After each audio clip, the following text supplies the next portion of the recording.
Boa noite, meus irmãos. Mais uma vez nos encontramos aqui para transmitir a mensagem da palavra de Deus. Enquanto essa pandemia está durando, quem sabe logo em breve nós voltaremos ao normal, nossos cultos presenciais. Vamos orar e nessa oração eu convido você a estar lembrando nossos irmãos que estão enfermos, aqueles que estão também desempregados, afetados por essa pandemia. E vamos levar também aqueles que nos odeiam, que não são da igreja, que também passam pelo mesmo problema que nós estamos passando. Oremos. Eterno Pai, nós te agradecemos por esta noite em tua presença. Obrigado pela tua presença em nosso meio. Obrigado porque o Senhor tem nos conduzido nesses dias, Pai, de pandemia, a qual tem trazido para alguns lares tristeza, a dor da perda, Pai, de um ente querido. Suplicamos a Ti, Pai, que o Senhor venha confortar os corações daqueles, Pai, que na semana perderam entes queridos, que nos deixaram, Pai, saudades, Pai, que o Senhor venha nos confortar. Em especial, Pai, quero te pedir pela família do nosso irmão Aurélio, que nessa semana perdeu a sua esposa, Pai, a nossa irmã Regina. Nós reconhecemos, Pai, que Tu estás no controle de tudo, Pai. E que na hora certa que ela tinha que partir para estar com o Senhor fez. Conforte, Pai, o coração de seus filhos, de seus netos, do seu esposo, também, Pai, que possa ele buscar no Senhor o conforto. Abençoa também nossos irmãos, Pai, que passam por outras dificuldades, advindas, Pai, dessa pandemia, que nós como igreja possamos sustentá-los, Pai, aliviar as suas necessidades, Pai. Muito obrigado por esta noite, pela Tua presença, Pai, e pela maneira como o Senhor vai nos conduzir nesses momentos que ficaremos juntos, Pai, como igreja. Te agradecemos, em nome de Jesus Cristo. Amém. Muito bem, irmãos. Ainda continuando com aquela nossa proposta de falar sobre a igreja caindo nas graças do povo, nós chegamos ao capítulo 8, um capítulo que tem nos reservado muitas experiências, marcantes pelos apóstolos, especialmente João e Pedro, que revolucionaram o mundo da sua época. E no capítulo 18 aparecem alguns personagens bem interessantes. Por exemplo, o Estevão, o Filipe, diáconos que foram eleitos para distribuir a alimentação para as viúvas. E também aparece um terceiro personagem, o Simão, o mágico, ou feiticeiro, que havia ganhado dos samaritanos o título de a grande virtude dos altos céus, como se ele fosse o melhor, o maioral. E no contexto a gente vê que os samaritanos ainda aguardavam a vida de Cristo, mas não Cristo como ele apareceu, mas um Cristo guerreiro, que pudesse resolver todas as suas mazelas. Nesse contexto, entra Simão, o mago, o feiticeiro, fazendo vários milagres e prodígios, coisa extremamente satânica, até Filipe entrar em cena e com a mensagem simples do Evangelho mostrar que tudo aquilo que Simão fazia não passava de falsidade, era o embusteiro, era o enganador da sociedade samaritana. No capítulo 8, versículo 13 até o 25, que vamos basear essa mensagem de hoje, ainda continua a história de Simão, o mago. Mas aí o Simão, ele começa a fazer coisas muito piores, E veremos quais foram essas coisas. O texto começa da seguinte maneira: E creu até o próprio Simão, e sendo batizado ficou de contínuo com Filipe, e vendo os sinais e as grandes maravilhas que se faziam, estava atônito. Então, até Simão creu no Evangelho, na mensagem que Filipe trazia por parte do Evangelho. Mas enquanto ele estava com Filipe, ele foi batizado, ele foi incorporado, digamos assim, à igreja. Ele passou a ser digamos assim, um membro da igreja, até então, né? Mas vamos ver que essa conversão, essa decisão de Simão, era uma decisão falsa, né? Ele não foi convertido, ele apenas estava convencido do que ele fazia de errado no meio da sociedade. Versículo 14. Os apóstolos, pois, que estavam em Jerusalém, ouvindo que Samaria recebeu a palavra de Deus, enviaram para lá Pedro e João, os quais, tendo descido, oraram por eles para que recebessem o Espírito Santo, porque sobre nenhum deles tinha ainda descido, mas somente eram batizados no nome do Senhor Jesus Cristo. Então lhes impuseram as mãos e receberam o Espírito Santo. E Simão, vendo que pela imposição das mãos dos apóstolos era dado o Espírito Santo, lhes ofereceu dinheiro, dizendo: dai-me também a mim esse poder, para que aquele sobre quem eu puser as mãos receba o Espírito Santo. Mas disse Pedro: o teu dinheiro seja contigo para a perdição, pois cuidastes que o dom de Deus se alcança por dinheiro.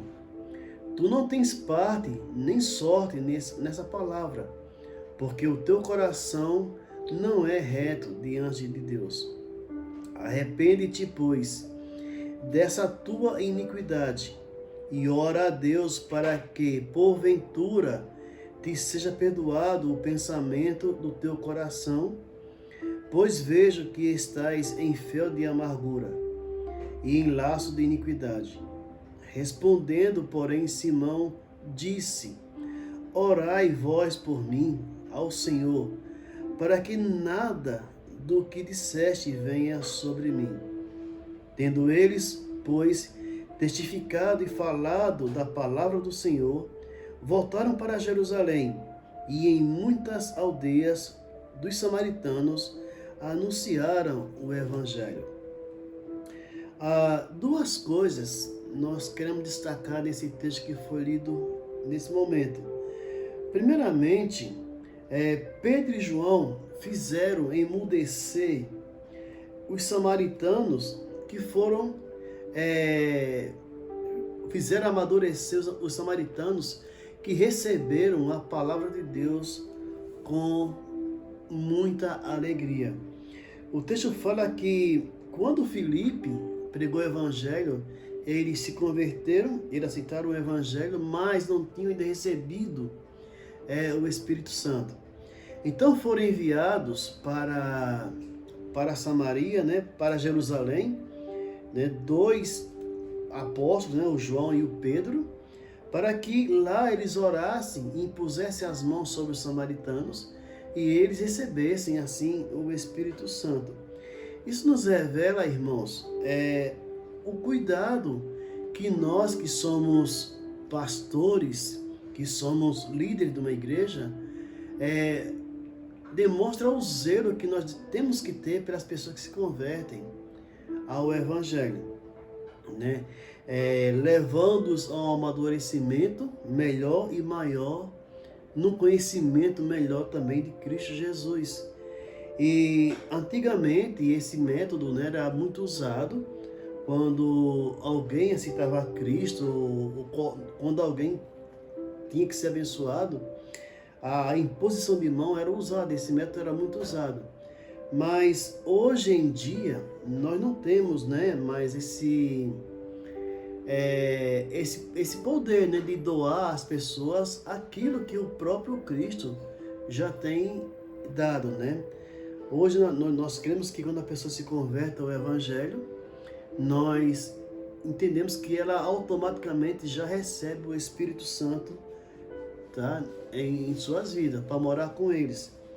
Não foi o que aconteceu com os samaritanos. Então foi necessário que Pedro e João fossem para lá para levar aqueles irmãos a um amadurecimento melhor acerca daquilo que eles fizeram, da decisão que eles tomaram ao lado de Cristo. O falso Simão, né, o mago Simão, né, vendo essa atitude dos apóstolos, Pedro e João, ele quis comprar essa virtude. Lembrem-se que no começo do capítulo, né, ele é chamado, né, o Simão é chamado como a grande virtude, tá, dos altos céus. Ele, para os samaritanos, ele era o tal, era a bola da vez, tá? E como foi fácil para Simão confundir as coisas, tá? Ele achando que podia comprar aquela dádiva, aquele dom, para que o seu dom, né, de enganar as pessoas fossem mais forte. Ou seja, Simão confundiu, né, o cristianismo com qualquer outra magia. Na sua mente deve ter pensado: puxa, me dá disso aí, rapaz, eu quero comprar também um pouco dessa feitiçaria, tá? Na cabeça de Simão, ter o Espírito Santo seria, tá, quem tivesse o Espírito Santo seria um feiticeiro mais elevado do que ele, e ele queria atingir esse grau.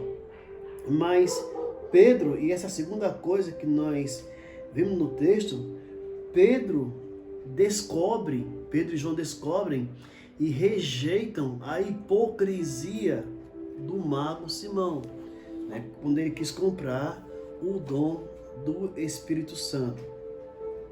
Tá? Essa ideia, né, que ele tinha na sua mente foi rapidamente rejeitada pelos apóstolos.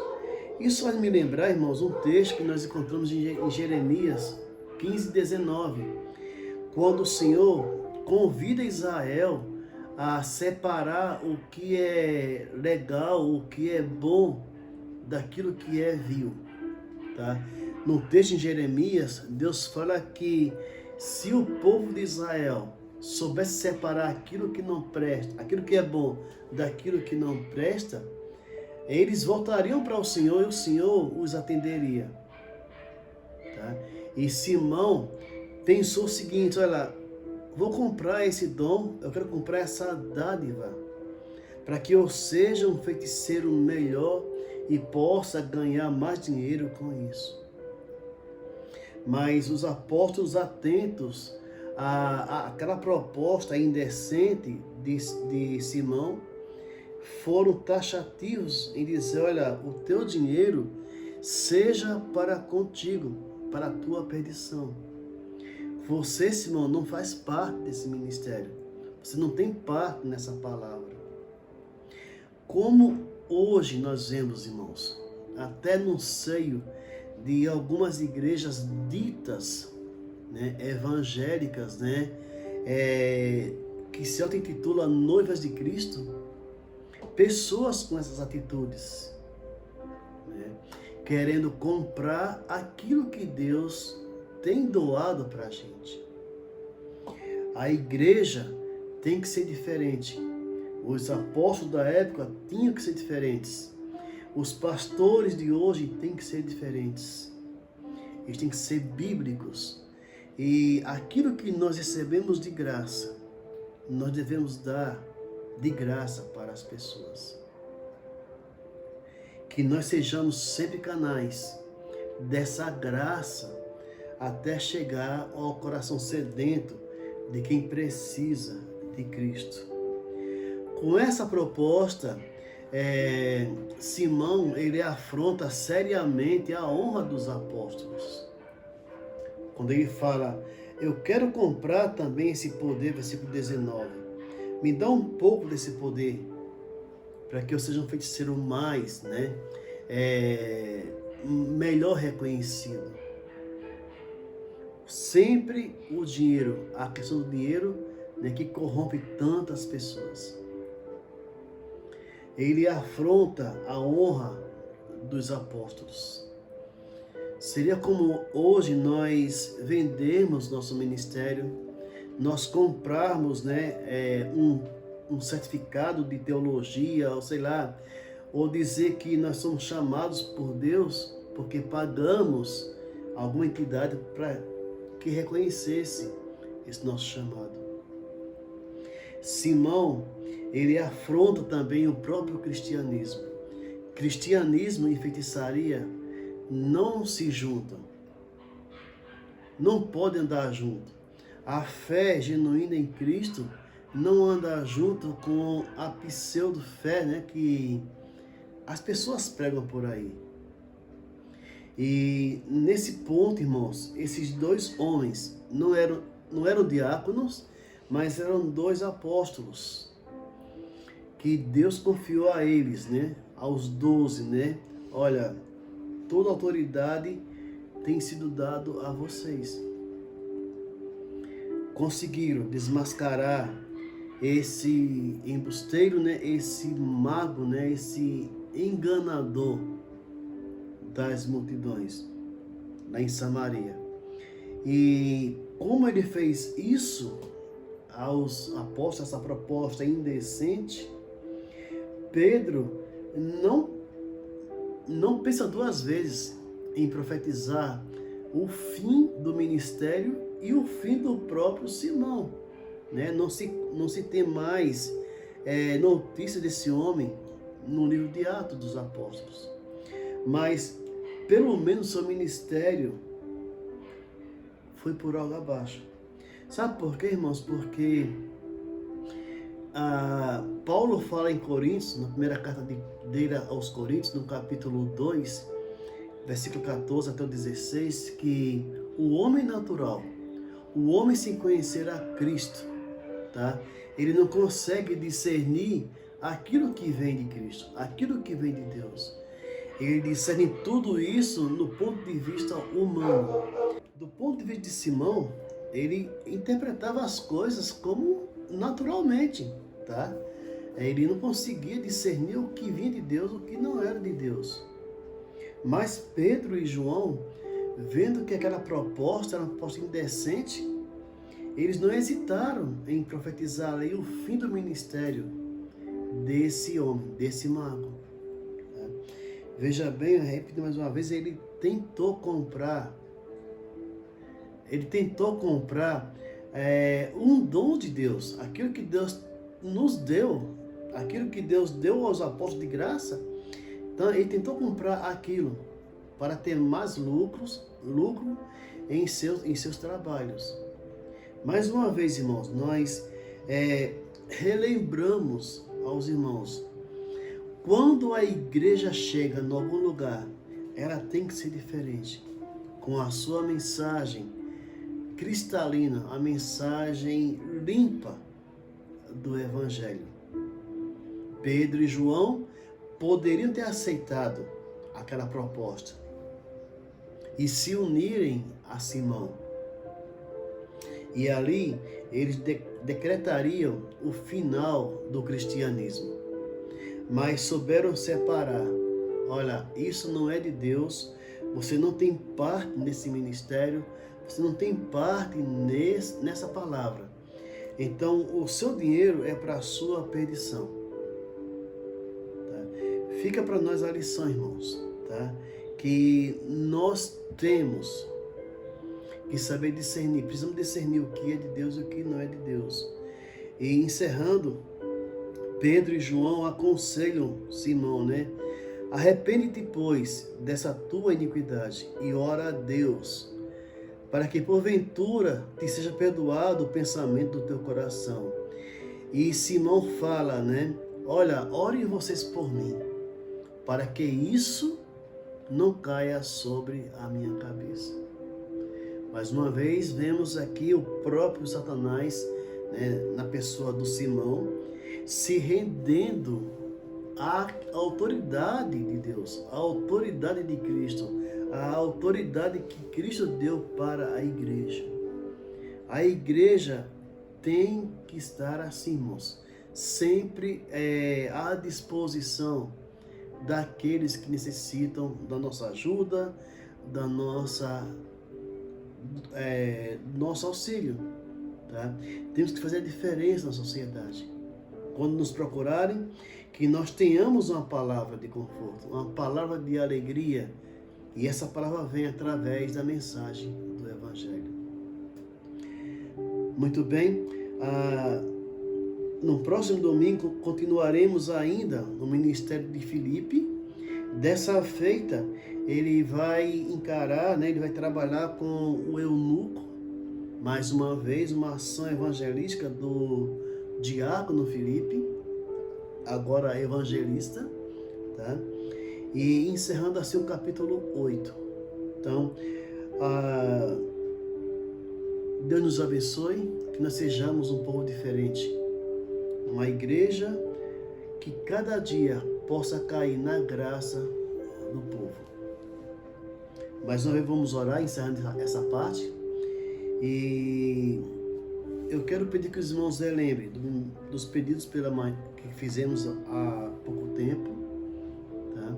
Pelos que perderam seus entes queridos, para que Deus possa realmente, no tempo dele, colocar um final nessa pandemia que está assolando todo mundo, e que possamos ter dias de mais alegria, de mais tranquilidade em nosso país, especialmente em nosso país, lembrando as autoridades que por ele foram constituídas, que eles olhem pela sociedade, ajudem a sociedade a sair dessa pandemia, né?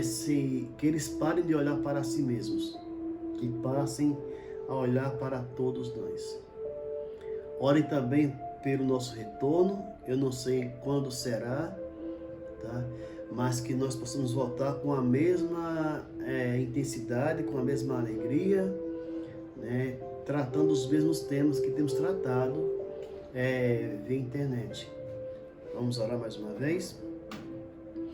Pai Santo, eu te agradeço pela tua palavra, que foi aberta e lida, Pai, pela maneira como o Senhor tem nos orientado a fazer o melhor para ti. Obrigado, Pai Santo, porque tem sido maravilhoso, Pai, esse momento que estamos juntos nesses dias, Pai. Muito obrigado mais uma vez pelo trabalho social que será feito logo mais na entrega, Pai, de marmitas ao pessoal que precisa de se alimentar, né, que mora na rua, Pai. Abençoa a equipe que vai estar presente ali, que o Senhor nos ajude a fazer o melhor para Ti. Muito obrigado, Pai, por estas bênçãos. Nós te agradecemos em nome de Jesus Cristo. Amém.